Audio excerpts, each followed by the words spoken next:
जी भाई, कैसे हैं? सब ठीक हैं, खुश हैं? और ये कि अस्सलाम वालेकुम, मेरा नाम मुर्तज़ा रिजवी है, मेरा ताल्लुक़ कराची पाकिस्तान से है। मैं एक बुझते फ़न का जो है पासबान बन के आया हूँ। तो in simple language basically I am trying to say Urdu. अंदर बुरे वक्त आ गए हैं। तो ये कुछ लिखा है, इसका टाइटल है कि मैं क्यों लिखता हूँ। तो पेशे खिदमत है, इंट्रोडक्शन की ज़्यादा ज़रूरत नहीं है, उर्दू में बस एक कुछ चीज़ें लिखी हैं।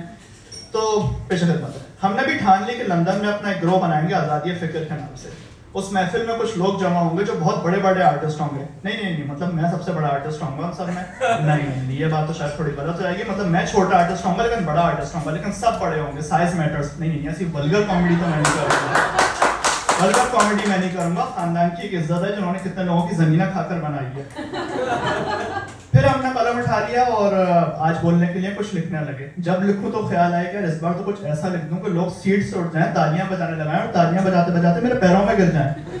फिर याद आया कि यार कुछ लिखना भी तो था, इसीलिए तो राइट किया था। फिर मैंने स्क्रिप्ट का पहला ड्राफ्ट लिखा जिसमें ये चीज़ें शामिल थी: उर्दू ज़बान और उसकी खूबसूरती, मेरे दादा कैसे थे, मेरे नाना कैसे थे, मेरे ज़बान से मुताल्लिक एक्सपीरियंस यूनिवर्सिटी के, और ड्राफ्ट के एंड में इकबाल का शेर।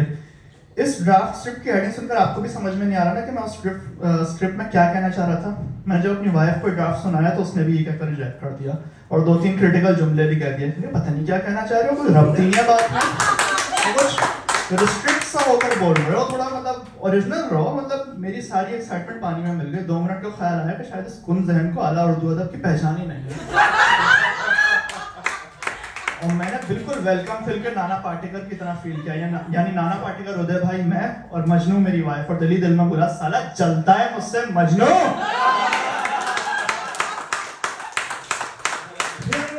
फिर याद आया कि वैसे यही अप्रूव करती थी मेरी पुरानी तैयारी में।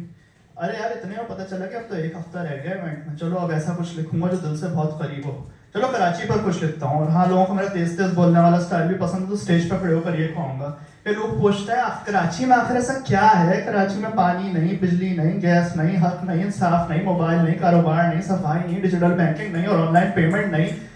बात सही है लोगों की, लेकिन क्या है ना दोस्त, कराची की हर सड़क, हर गली, हर मोड़, हर बाजार, हर दोस्त, हर रिश्तेदार, हर मुहाजिर, हर मट्टी का जर्रा फिर भी हमारा है।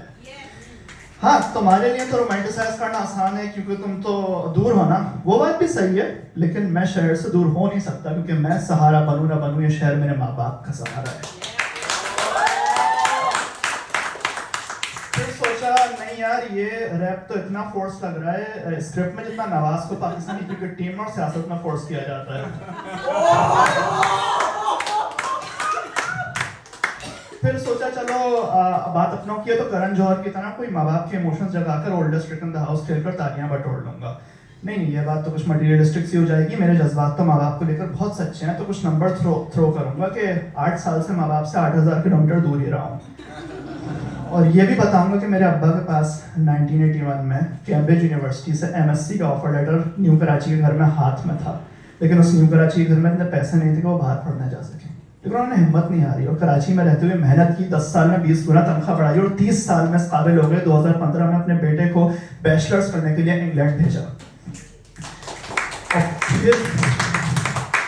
और फिर मैंने सोचा कि अब एक वलवला अंगेज जुनून सा आ जाएगा अवाम में, तो उनके उबलते जज्बात पर बाराक ओबामा की स्पीच का तड़का लगाऊंगा। Nobody cares how tough your upbringing was. Nobody cares if you suffered some discrimination.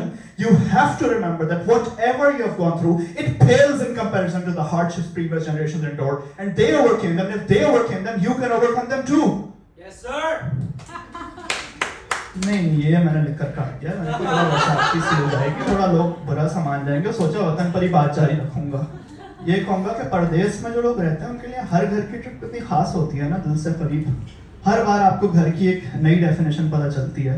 फिर लोगों को बताऊं कि मेरी 5 साल पुरानी दिसंबर 2018 की कराची की ट्रिप भी कितनी दिलचस्प थी। मेरी बड़ी बहन का निकाह था और एक दूसरी कजन की शादी थी और पूरे घर में बस वो माहौल था।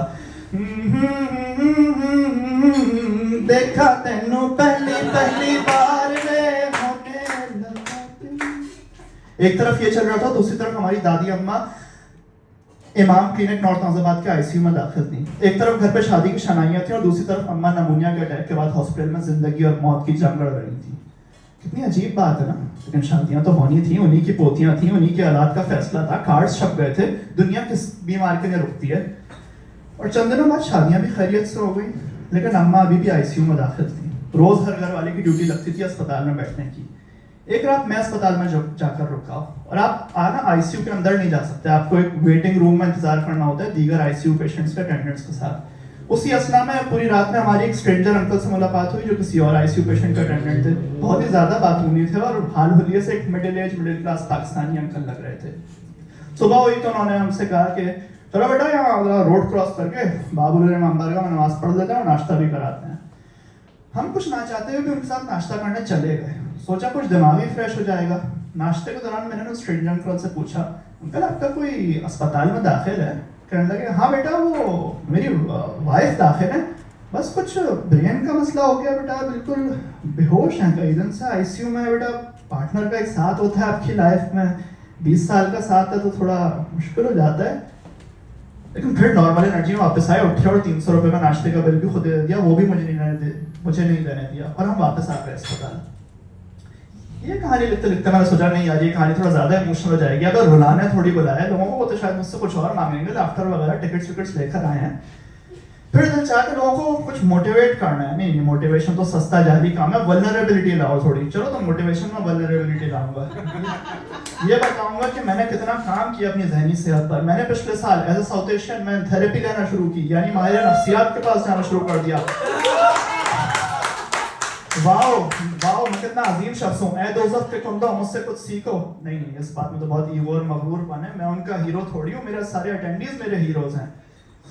तो मतलब ये सूरत हाल थी हमारी स्क्रिप्ट लिखने की कोशिश पर। फिर हमने गिव अप कर दिया, सोचा जो है बस बता देंगे, लेकिन माइक का स्लॉट पूरा रहेंगे एक सच्चे राइटर की तरह। फिर ख्याल आया कि शायद मैं भी एक अजीम राइटर बनता जा रहा हूँ। मेरे लव्स और कॉन्फिडेंस बहुत अच्छा है, लेकिन किसी को मेरी बात समझ में नहीं आ रही। Now that is what I call a legendary writer. तो बात इसी इत्मीनान से खत्म कर दूंगा कि लोग मुझे क्या समझ पाएंगे। हम तो ऐसे रचे बचे साउथ एशियन आदमी है कि हमारी ओपन अप होने की इतनी पुअर स्किल्स है कि हमारी थेरेपिस्ट तक ने हमसे कह दिया था कि I struggle to understand like what your true self is or what you truly enjoy. अरे नहीं यार ये बात तो नहीं कहनी थी। इस बात से तो मेरी और मेरी थेरेपिस्ट दोनों की कैपेबिलिटीज पर सिग्निफिकेंट डाउट होगा। तो चलो ये बता दूंगा कि मैंने थेरेपी से सबसे बड़ी और अच्छी चीज ओरिजिनल होना सीखा है। और वजन के लिए अल्लामा इकबाल का शेर सुनाकर तकरीर खत्म करूंगा कि इकबाल कहते हैं कि अपने मन में डूब कर पाजा सुरागे जिंदगी, अपने मन में डूब कर पाजा सुरागे जिंदगी, तू अगर मेरा नहीं बनता ना बन, अपना तो बन। चले अब अंडे मारना शुरू करें तो मैं स्टेज से उतर जाऊँ।